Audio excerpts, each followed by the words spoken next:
ജനപ്രിയ ടെലിവിഷൻ പരമ്പരയായ ഉപ്പും മുളകും നിർത്തിവെച്ചിട്ട് മാസങ്ങളായി. ഷോ ഇനിയും വരുമെന്ന പ്രതീക്ഷയിലായിരുന്നു പ്രേക്ഷകർ. എന്നാൽ ഉപ്പും മുളകും ഇനി ഉണ്ടാവില്ലെന്ന് പ്രധാന കഥാപാത്രങ്ങളെ അവതരിപ്പിക്കുന്ന ബിജു സോപാനവും നിഷ സാരംഗും വ്യക്തമാക്കിയിരുന്നു. പരമ്പരയ്ക്ക് വേണ്ടി കാത്തിരുന്ന എല്ലാവർക്കും വലിയൊരു നിരാശയാണ് ഇത് സമ്മാനിച്ചത്. ഇതിനിടെ നിഷയുടെ വിവാഹവുമായി ബന്ധപ്പെട്ടുള്ള വാർത്തകളും പ്രചരിക്കാൻ തുടങ്ങി. ഒരു അഭിമുഖത്തിനിടെ മകൾ അമ്മയുടെ വിവാഹത്തെക്കുറിച്ച് പറഞ്ഞതിനെക്കുറിച്ച് നിഷ തന്നെയാണ് വെളിപ്പെടുത്തിയത്.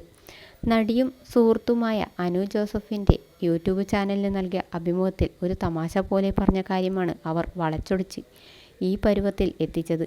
മൂത്ത മോളെ കല്യാണം കഴിപ്പിച്ച് വിട്ടു, ഇനി രണ്ടാമത്തെ ആളുണ്ട്, നിന്നെ കൂടി കെട്ടിച്ച് വിട്ടാൽ എനിക്ക് സമാധാനമായി എന്ന് അവളോട് ഞാൻ പറയും. അപ്പോൾ അവൾ തമാശ പറയുന്നതാണ്, അമ്മയെ കെട്ടിച്ചിട്ടല്ലേ ഞാൻ കെട്ടുള്ളൂ എന്ന്. അവൾക്ക് ഇപ്പോഴേ കല്യാണം കഴിക്കാൻ താല്പര്യമില്ല, അതിനാണ് ഇങ്ങനെ പറയുന്നത്, അത്രയേയുള്ളൂ. ഇതാണ് അഭിമുഖത്തിൽ ഞാൻ പറഞ്ഞതും. പക്ഷേ അതിനെ വേറെ പല രീതിയിലും വളച്ചൊടിച്ചാണ് പലരും വാർത്തകൾ കൊടുത്തത്.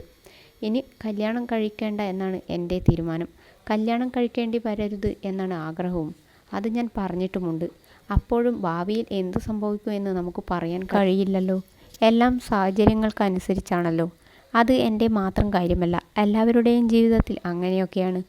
ഭാവി പ്രവചിക്കാൻ കഴിവുണ്ടെങ്കിൽ ഞാൻ അവിടെ എത്തിയേനെ. ഇനി ഒരു വിവാഹം എന്ന അബദ്ധം ഞാനെന്തായാലും കാണിക്കാൻ ഉദ്ദേശിക്കുന്നില്ല, ഉറപ്പാണ്. താല്പര്യമില്ല.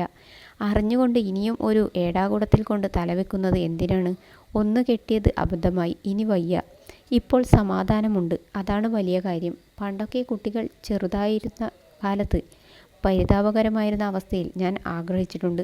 എൻ്റെ കുട്ടികളുടെ അച്ഛൻ നല്ല ഒരാൾ ആയിരുന്നുവെങ്കിൽ കഷ്ടപ്പാടില്ലാതെ സുഖമായി ജീവിക്കാമെന്ന്. അന്നത് സാധ്യമായില്ല. ഇനി എന്തിന്? എനിക്കിപ്പോൾ സ്വന്തം കാലിൽ നിൽക്കാനുള്ള ശേഷിയുണ്ട്. അപ്പോൾ വീണ്ടും കല്യാണം കഴിച്ച് മണ്ടത്തരം കാണിക്കണോ എന്നും നിമിഷ ചോദിക്കുന്നു. വളരെ ചെറിയ പ്രായത്തിൽ വിവാഹിതയായ നടിയാണ് നിഷ. 8ാം ക്ലാസ്സിൽ പഠിക്കുമ്പോൾ തന്നെ തനിക്ക് വിവാഹാലോചനകൾ വന്നിരുന്നതായി നിഷ മുൻപ് വെളിപ്പെടുത്തിയിരുന്നു. ഒടുവിൽ 10ാം ക്ലാസ് കഴിഞ്ഞ സമയത്താണ് വിവാഹം. വീട്ടുകാരുടെ സമ്മതത്തോടെ അപ്പച്ചിയുടെ മകനെയാണ് നിഷ വിവാഹം കഴിക്കുന്നത്. പൊരുത്തക്കേടുകൾ വന്നതോടെ ഇരുവരും വേർപിരിയുകയായിരുന്നു. ഈ ബന്ധത്തിൽ 2 പെൺകുട്ടികളുണ്ട്. മൂത്ത മകളുടെ വിവാഹം കഴിഞ്ഞെങ്കിലും ഇളയ മകൾ പഠിക്കുകയാണ്.